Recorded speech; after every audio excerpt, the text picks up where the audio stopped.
السلام عليكم.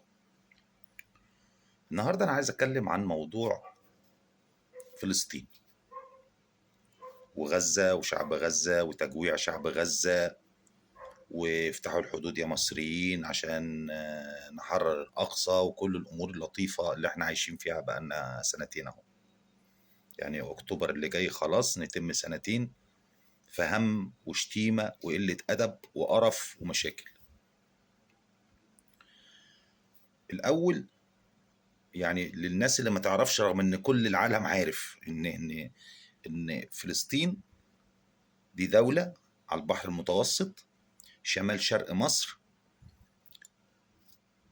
على الجهة الشرقية في الأردن، وفوق في سوريا ولبنان، بيشتركوا في الحدود مع فلسطين زي مصر بالظبط. يعني فلسطين ما هياش دولة مقفولة ولا جزيرة في المحيط، ده في 4 دول حدودها معاها: مصر والأردن وسوريا ولبنان.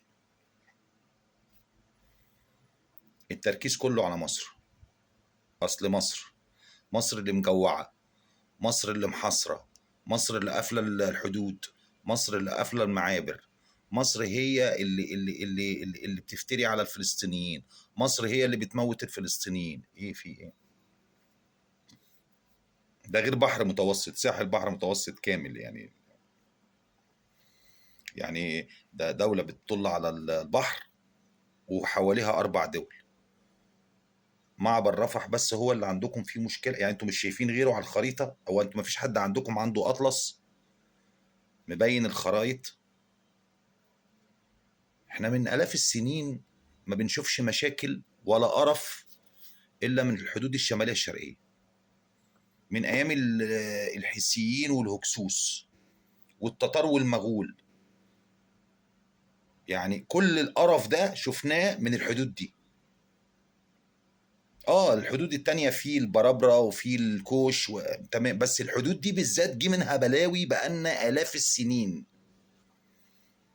ف وبعدين انت عايز مني ايه بالظبط؟ يعني ما هو انا برضو بطالب الناس اللطيفة الحلوة، سواء البعض من اهل غزة، لان مش كل اهل غزة معظمهم عارف ان مصر دفعت كتير، وعارف ان مصر واقفة جنبهم كتير، وعارف ان مصر هي اللي واقفة التهجير، ومصر هي اللي بتبعت المساعدات. 70% او 80% من المساعدات اللي دخلت في السنة و8 شهور اللي فاتت، او السنة و9 شهور اللي فاتت، مصر اللي دفع ثمنه. الشعب المصري هو اللي دفع ثمنه من قوت عياله، ومصر اللي موصلاه، و20 30% من بقية الدول. لكن في البعض من الخونة والعملاء، سواء في الداخل أو في الخارج، اللي بيتمولوا، ومعروف توجههم لمين ومين اللي مشغلهم: مصر مصر مصر مصر مصر مصر مصر مصر مصر. على اساس يعني في دماغهم ان هم يشحنوا الشعب المصري فيتعاطف مش عارف ايه، فيجري على الحدود يفتح ايه، فالشعب الفلسطيني ينزل جري على سيناء وفلسطين تفضى. طب ما هو معروف انت كده، انت ما تفهمش. ما هو انت يا بني يعني انا مش بامانه خساره فيك كلمه بني ادم.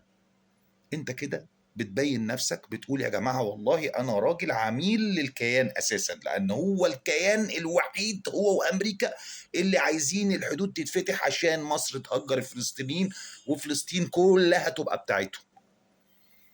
ف يعني هم وضغطوا على مصر وقالوا هنسدد الديون وهندي لك ونعمل وهنساوي، مصر رفضت. وعشان كده موقفين لك استثمار في مصر. مفيش دولة عايزة تستثمر في مصر إلا ما خايفة إن أمريكا تغضب عليها، ما عدا الصين وروسيا والدول اللي هي اوريدي مش فارقة معاها أمريكا، فبتستثمر في مصر عادي، وبعض الاستثمارات المحدودة من بعض الدول العربية. أما واقفين ضغوط اقتصادية، بيقعدوا يعملوا لنا تصنيفات ائتمانية زي النيلة. يضغطوا علينا في القروض، يضغطوا علينا في الإصلاحات الاقتصادية، يضغطوا، عايزين يخنقوا الدولة المصرية والشعب المصري عشان نقول جاي خلاص يا عم هاتهم. مش هيحصل. لو متنا من الجوع. احنا عندنا قيادة فاهمة، وعندنا أجهزة أمنية على أعلى مستوى، وعندنا أجهزة مخابرات على أعلى مستوى في العالم، ففاهمين. ده غير ان احنا اوريدي بنلعب اللعبة دي معاكم بقالنا بقول بآلاف السنين، فاحنا حافظينكم، ده احنا طاردينكم من مصر ومدينكم بالجزمة القديمة. ولا انتوا ناسيين الخروج وما الخروج ايام ما كنتوا عبيد؟ يعني كنتوا بتتلسوعوا بالكرابيج. فاحنا حافظينكم وفاهمين القصة بيننا وبينكم كويس قوي. فتعالى دغري واعرف ان ده مش هيحصل. فشوف لك بقى ايه يعني، ترابيزه المفاوضات افضل ونقعد كده عشان احنا فاهمين. اما بقى تسريح العملاء بتوعكم وشويه اللجان المأجوره والشتيمه وقله الادب، فده احنا حافظينه. حاولتوا معانا بالارهاب سنين، بالارهاب من اواخر الثمانينات لحد اواخر التسعينات، وبعدها من بعد الثوره لحد يمكن 2019 لحد امبارح حركه حسم ومحاسمه وتصفوا وخلصت. واللي هيجي هيتصفى، واللي هيجي هيتصفى، واللي هتبعته هيتصفى، وهنسويهم بالارض، وانتوا عارفين ده كويس.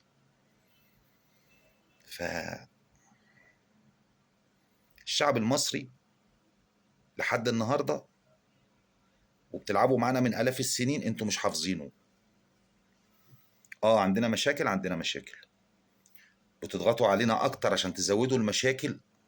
ومال في ناس تعبانه اقتصاديا بتحاولوا تعملوا فتن، مسلمين ومسيحيين، اهلي وزمالك، حتى الحكومه احيانا بتساعدكم بفتنه ما بين المستاجرين والملاك. بس عند حدودنا بننسى كل المشاكل دي، بننساها، وكلنا في ظهر بعض وايدينا في ايد بعض، الا حدودنا والا ارضنا. وانتوا برضو حافظيننا حيثيين، هكسوس، غيرهم، مغول وتتار، مصر، لا صليبيين. انتوا مجربين من آلاف السنين. ولا انت نسيت 73؟ ولا انت ايه ظروفك؟ اهدوا كده وحاولوا بقى العملاء بتوعكم وشويه الخونه وشويه حركه حسم وفسم وتسم وانصار مش عارف مين وبطيخ مين. اما بقى اخواتنا الفلسطينيين اللي مصدقين، يعني في بعض منهم مصدقين ان مصر فعلا عامله كده وبتاع، انا احب اقول لك حاجه بسيطه جدا. الاحصائيات الرسميه بتقول ان عدد الفلسطينيين 14 مليون و900 ألف، 15 مليون فلسطيني حوالين العالم. في منهم مليارديرات، وممكن أقولهم لك بالاسم، أو تقدر تخش على جوجل كده وتعمل سيرش بسيط، قول كده مثلا من هم أغنى 10 رجال أعمال فلسطينيين في العالم، هيطلع لك بثرواتهم مليارات الدولارات. ده غير الفلسطينيين اللي في اوروبا وفي الخليج وهنا وهنا وهنا وهنا وهنا، ومنهم كتير شغالين. في منهم كتير ظروفهم مكسره، لكن في منهم كتير شغالين ورجال اعمال ومعاهم فلوس كويسه جدا. انا ما شفتش حد فيهم اتبرع بربع جنيه مخروم لغزه وشعب غزه. ما حدش فيهم ناصر القضيه، ولا حد فيهم جرؤ ولا قدر يفتح بقه، والا مصالحه وامواله ودنيته فكل واحد خايف على مصالحه، جايين تشتموا فينا. شوف شعبك الاول، وقفوا كلكم مع بعض ايد واحده، وبعدين تعالوا على مصر. لكن مصر خط احمر. سلام عليكم.